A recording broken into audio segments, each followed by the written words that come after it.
こんにちは。文学研究家の石川です。短い時間ですが、戦争や軍事の研究をするということ、その意味について簡単にお話をしたいと思います。私は宗教学という学問分野を入り口にして、戦争および軍事というものに関心を持つようになりました。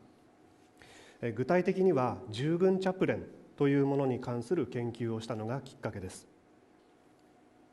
従軍チャプレンというのはいわゆる従軍牧師のことです。一言で言えば軍隊に専属の聖職者であります。国によってその位置づけは異なるんですが、例えば米軍の場合は陸軍の少佐であると同時にプロテスタントの牧師であったり、あるいはカトリックの司祭であると同時に海軍の大佐であったりするわけです。つまり軍人でありかつ聖職者でもある人々です。彼らは他の将兵と全く同じ制服あるいは迷彩服を着て基地や戦場で任務に就きます。巨大な空母の中にも礼拝堂があります。米軍は第二次大戦時には延べ約1万2000名もの従軍チャプレンを動員いたしました。広島や長崎に原爆を投下する際にもチャプレンは従軍牧師はその出撃前の B29 爆撃機の搭乗員を前にしてこの任務が無事に遂行できますようにというお祈り、簡単な礼拝をしてから彼らを出撃させたわけです。私は一体なぜ戦争をする組織である軍隊の中に愛と平和を唱える聖職者がいるのだろうかと疑問に思ったわけです。ですがそれについて考えていましたら、やはりそもそも戦争って一体何なのか、そもそも軍事とは一体何なのかについてもゼロから考え直さねばならないと思うようになりました。こうして最近では戦争論ないし軍事文化論といった授業も担当しております。現在私が戦争や軍事を考える際に出発点としておりますのは、戦争とは極めて人間的な営みだという認識であります。皆さんは戦争は人間的な営みだなどと聞かされると、おそらく強い違和感を覚えられるかと思います。戦争とは悪であり非人間的なものだと言われるのが普通だからです。しかし戦争は人間的な営みだと私が言うのは決して戦争の肯定ではありません。戦争という営みをもっと冷静に真正面から見つめようと言いたいのです。戦争が悪であること、その悲劇を決して繰り返してはいけないということはもはや当たり前であります。常識です。しかしだからといって戦争や軍事を悪の一言だけで片付けてしまってはいけない。軍事について考えることをタブー視してしまってはいけません。例えば宗教とか芸術などはこれは人間に特有の営みであります。犬や猫の世界には宗教もない、芸術もない。それらは人間ならではの行為であります。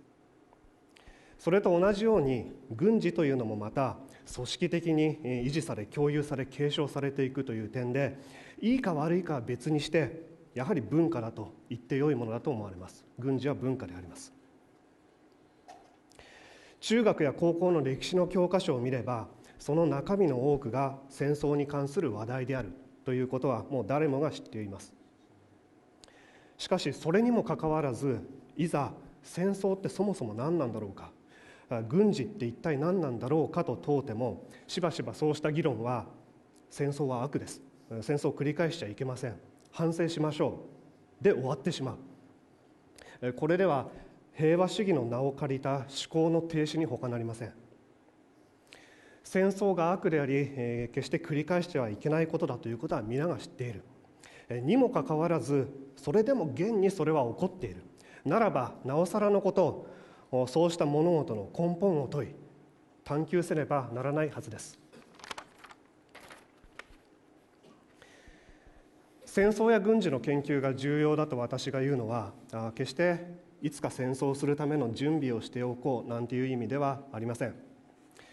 私の言っている戦争研究、軍事研究というのは究極的には人間とは何なのかを問うことを狙いとしております。戦争軍事は人間あるいは社会について深く考察するためのとても大切な糸口になるものです。戦争や軍事はこの地球上で良くも悪くも現に圧倒的な存在感を持っております。現に多くの人の命を左右してしまう。現に歴史を大きく動かす。つまりこれはもう好き嫌いの問題ではないわけです。好き嫌いの問題ではない。学び研究するしかないものです。平和ボケという言葉があります。平和ボケというのはもう少し丁寧に言い直せば、すなわち暴力とか軍事の力を過小評価する態度のことであります。もちろん暴力というのは悪いものです。ですが悪いからといってそれは決して目を向けなくてよいということにはならない。悪いからといって研究に値しないことにはならない。私たちは所詮は肉体を持った存在である以上、戦争や軍事と全く無縁でいることはできません。私たちは戦争を嫌悪します。しかしまた美しい純粋な平和そのものを生きていくということもやはりできない。しばしば人は戦争ほど理不尽なものはない、戦争ほど悲惨なものはないと言います。全くその通りです。戦争は明らかに悪である。正しい戦争なんていうものはないでしょう。しかし一方で戦争は必ずしも純然たる悪意のみによって遂行されるものではありません。その背後には政治的経済的な対立だけでなく、誤解とか差別とかプライドとか、あるいは宗教民族国家意識などがあります。ですがいずれも多くの場合は何らかの正義感にも基づいています。自由を守るとか、自分たちの社会を守る、文化を守る、仲間や家族を守る、そういう意識もあるでしょう。あるいは大切な何かを取り戻すんだ、奪われていた大事な何かを取り返すなんていう意識もひょっとしたらあるかもしれない。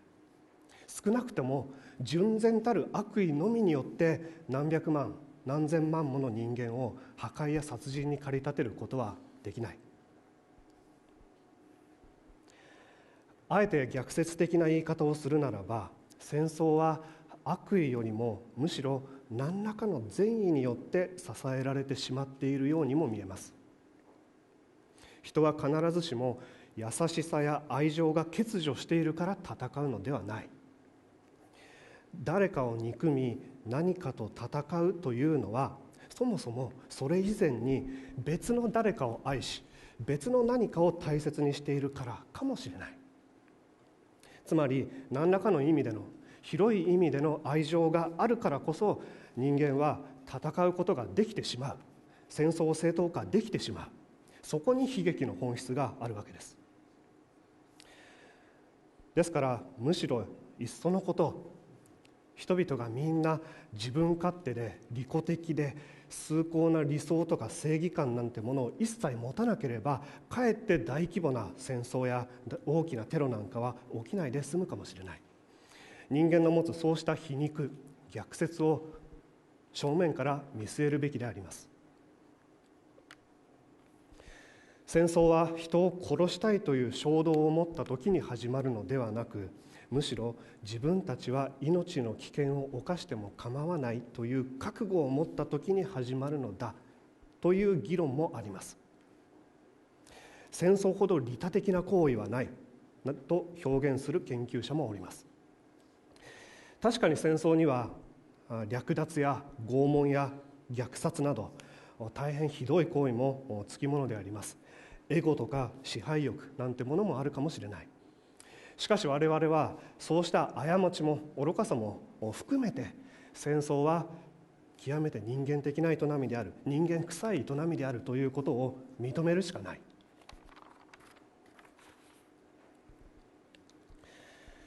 クラウズビッツが戦争論という本の中で、戦争とは他の手段をもってする政治の延長に他ならないと言ったのは大変有名です。戦争は政治的目的達成のための手段であるという考えです。似たように中国の毛沢東も政治とは流血を伴わない戦争であり、戦争とは流血を伴う政治であると言いました。確かに戦争は政治と大変深く関わるものです。しかし必ずしも狭い意味での政治との関連だけで語れるものでもありません。戦争や軍事はその社会が持っているさまざまな伝統や価値観や人間的な情念にも支えられています。ミリタリーファッションというのがあるように、戦争や軍事に何らかのかっこよさを感じる人もいるのではないでしょうか。映画や漫画やゲーム、あるいはおもちゃなどもしばしば戦争や軍事を題材にします。いいか悪いかは別にして、戦争軍事それ自体に人を魅了する何かがあるということは否定できないかもしれません。男の子が戦闘機や戦車を見てかっこいいって言ったとしても、別にそこには悪意や殺意があるわけではありません。単に素朴な好奇心に過ぎない。人は戦争の持つ悲惨さや醜さを十分に知りつつも、その一方で戦いという営みが持つ何らかの物語性そのものに引きつけられることがある。戦いという行為の中に勇気とか自己犠牲といった何らかの美徳を見出すこともある。愛と平和を唱える宗教でさえしばしば戦争を正当化いたします。ある研究者は、戦争とは文化の発露であると言い切ったほどです。人間は確かに合理的な理性を持っております。ですが人はまた極めて曖昧で不確かな基準に基づいて行動する生き物でもあります。例えば人は宗教的信仰や芸術活動や古い伝統、昔ながらの慣習といったものに大変強くこだわるものです。あるいは結婚とか友情とか、そういった人間関係ですとか、社会との絆、地域との絆といったものに人生や生活をかけるということもある。しかしそれらの正しさ、妥当性や正当性というのは何も科学的合理的に説明できるわけではない。信念とか慣習とか美意識とか仲間意識とか、客観的にはその価値や優劣を測れないものに人間は強く縛られるものです。